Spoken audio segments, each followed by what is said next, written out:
नमस्कार दोस्तों, एक बार फिर से आप सभी दोस्तों का आपके अपने YouTube चैनल UNV टीवी पर बहुत बहुत स्वागत है। दोस्तों आज जो दिन भर की फटाफट बड़ी खबरें, मुख्य समाचार सामने निकल के आ रहे हैं दोस्तों, एक एक करके चलेंगे। तमाम बेहद बड़ी खबरें आगे इसी वीडियो में जानेंगे। लेकिन उससे पहले दोस्तों आप लोगों से एक छोटा सा निवेदन है कि अगर आप लोग भी खुल करके देश भर में नफरत फैला रही गोदी मीडिया का विरोध करते हैं, बहिष्कार करते हैं, तो अभी इस वीडियो को लाइक करके चैनल को फ्री में सब्सक्राइब करके बेल के आइकन को जरूर दबा दीजिए दोस्तों, और कमेंट बॉक्स में कमेंट करना बिल्कुल भी मत भूलिएगा। जय हिंद जय भारत। दरअसल दोस्तों पहली बड़ी खबर सामने निकल के आ रही है। बिहार में 12 वोटों से पराजित प्रत्याशी ने किया अदालत का रुख। 35 ऐसे हैं जो 3000 से कम वोट से हैं हारे। आप लोगों को दोस्तों बताते चले, विधानसभा चुनाव में कम अंतर से हारने वाले प्रत्याशी अदालत का रुख कर चुके हैं। हिलसा विधानसभा क्षेत्र से महज 12 वोटों से पराजित आरजेडी के पूर्व विधायक शक्ति सिंह यादव ने पहल कर दी है इसकी। पटना हाईकोर्ट में केस फाइल कर दिया है उन्होंने सुप्रीम कोर्ट के प्रसिद्ध वकील अभिषेक मनु सिंघवी की मदद से ड्राफ्टिंग करवाई है, उनसे मदद भी मांगी है। यहाँ पर आप लोगों को दोस्तों बताते चले, महागठबंधन के 2 दर्जन के करीब ऐसे प्रत्याशी हैं जो बहुत ही कम अंतर से चुनाव हार गए हैं। इसलिए आरजेडी ने सबको अलग अलग केस दर्ज करने की यहाँ पर सलाह दी है। आरजेडी के अन्य प्रत्याशी भी कोर्ट जाने की तैयारी में है। जल्द ही अन्य केस भी यहाँ पर दायर होने वाले हैं पटना हाई कोर्ट में। ये यहाँ पर दोस्तों बेहद बड़ी अपडेट सामने निकल के आई है। इसके साथ ही एक और जानकारी आप लोगों को दोस्तों बताते चले, एआईएमआईएम के विधायक अख्तरुल इमान के हिंदुस्तान शब्द पर आपत्ति जताने पर तेजस्वी यादव ने दी है प्रतिक्रिया। कही है ये बड़ी बात। आप लोगों को दोस्तों बताते चले, बिहार विधानसभा के पहले ही विधानसभा सत्र के दौरान जबरदस्त तरीके से हंगामा देखने को मिला। आप लोगों को बताते चले, एआईएमआईएम के अमौर विधायक के द्वारा शपथ ग्रहण के दौरान हिंदुस्तान शब्द को लेकर के आपत्ति जताई गई। शपथ ग्रहण के दौरान अमौर के विधायक अख्तरुल इमान के द्वारा हिंदुस्तान की जगह भारत शब्द का इस्तेमाल करने के बाद बीजेपी ने उनको निशाने पर लिया है और उन्हें पाकिस्तान जाने की नसीहत दी है। तो वहीं जब नेता प्रतिपक्ष तेजस्वी यादव से इस संबंध में पूछा गया तो उन्होंने साफ तौर पर कहा है कि उन्होंने जिक्र किया था भारत का। संविधान में भारत लिखा है और हमें लगता है कि किसी को भारत शब्द पर आपत्ति नहीं होनी चाहिए। सच्चाई यह है कि भारत और हिंदुस्तान दोनों ही बेरोजगार हैं। ये यहाँ पर तेजस्वी यादव ने सीधे तौर पर बीजेपी और जेडीयू सरकार को लिया है निशाने पर। इस बीच एक और बड़ी खबर जान लेते हैं दोस्तों। पश्चिम बंगाल में ओवैसी को लगा बड़ा झटका। ममता बनर्जी को हुआ जबरदस्त फायदा और भाजपा को हो सकता है बड़ा नुकसान। आप लोगों को बताते चले, बिहार विधानसभा चुनाव समाप्त होने के बाद अब सभी की निगाहें पश्चिम बंगाल में अगले साल होने वाले विधानसभा चुनाव पर टिकी हुई हैं। हर बार से अलग इस बार बंगाल में ओवैसी की पार्टी एआईएमआईएम को लेकर खबरों का बाजार गर्म है। माना जा रहा है कि ओवैसी बिहार चुनाव की ही तरह बंगाल में भी अहम रोल अदा करेंगे।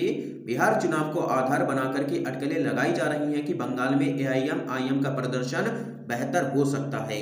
इन अटकलों के बीच बंगाल में ओवैसी की पार्टी एआईएमआईएम को एक बड़ा झटका लगा है। एआईएमआईएम के बड़े नेता अनवर पाशा ने ओवैसी का साथ छोड़कर तृणमूल कांग्रेस का दामन थाम लिया है। रणनीतिकारों का मानना है कि यह ममता सरकार की चुनावी चाल है।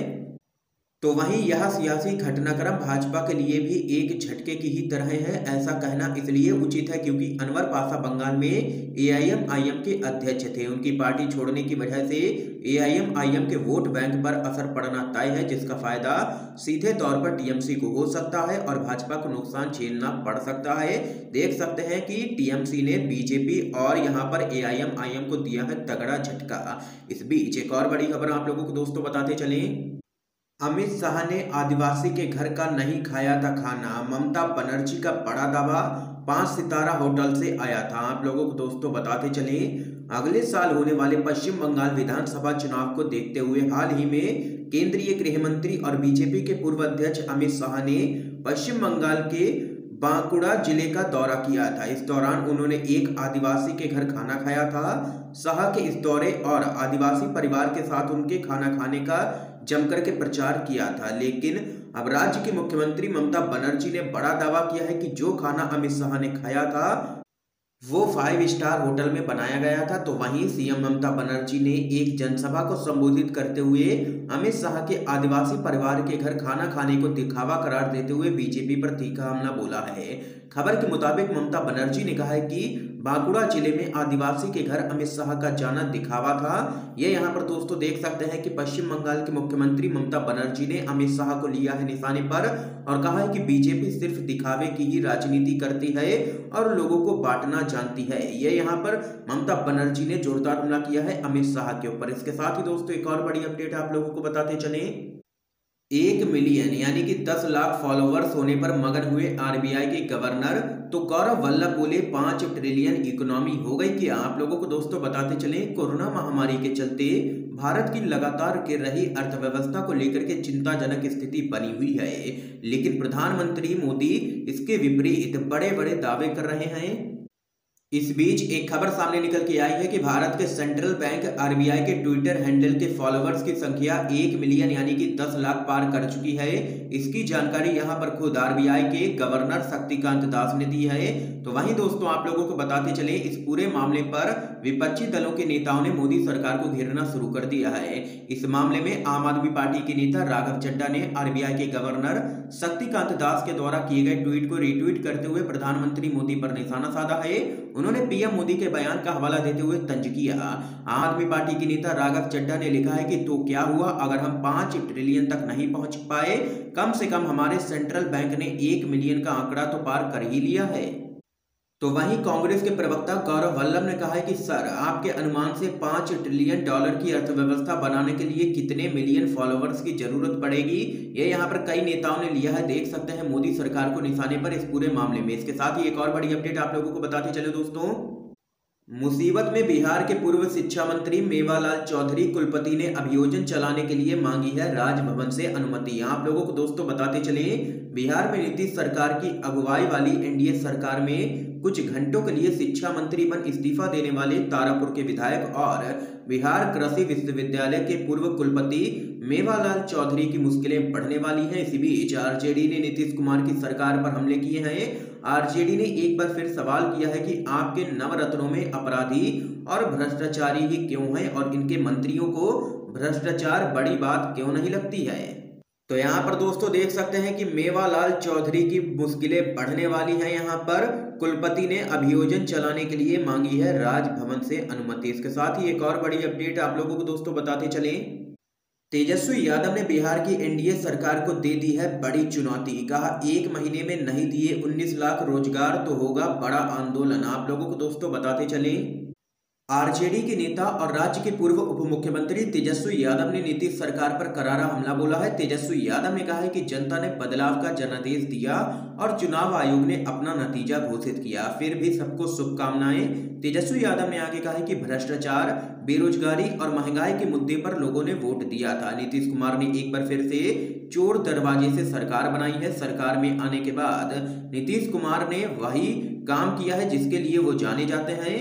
वो भ्रष्टाचार के भीष्म पितामह हैं क्योंकि वो भ्रष्टाचारियों को लगातार बचाते आए हैं। तो वहीं तेजस्वी यादव ने अपना हमला जारी रखते हुए आगे कहा है कि आईएएस अधिकारियों ने चिट्ठियां जारी की हैं और लिखा है कि नीतीश जी भ्रष्टाचारियों को संरक्षण देते हैं। सरकार बनते ही उन्होंने चर्चित नियुक्ति घोटाले के आरोपी को शिक्षा मंत्री बना दिया था। उनके इस्तीफे के बाद फिर एक नए शिक्षा मंत्री को जिम्मेदारी दी जाती है जिनके कार्यकाल में घोटाले हुए हैं, जिनकी पत्नी की सीबीआई जांच चल रही है और ये मामला सुप्रीम कोर्ट में भी है। तो वहीं तेजस्वी यादव ने नीतीश कुमार पर निशाना साधते हुए कहा कि खजाना लूटने वालों को इन्होंने बढ़ावा दिया और जांच के नाम पर जीरो रहे।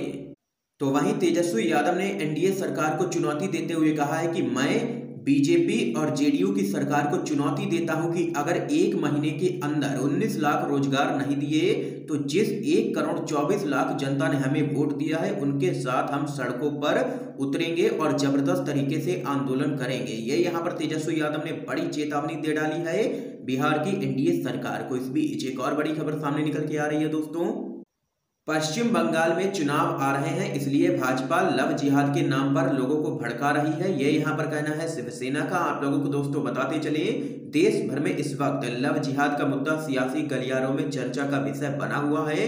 दरअसल भाजपा शासित मध्य प्रदेश और उत्तर प्रदेश की सरकारें राज्यों में लव जिहाद के कथित मामलों के खिलाफ कानून बनाने पर जोर दे रही हैं। अब बिहार में भी भाजपा के नेताओं ने राज्य में लव जिहाद के खिलाफ कानून बनाने की मांग उठानी शुरू कर दी है, जिसको लेकर के बीजेपी और जेडीयू आ चुके हैं आमने सामने।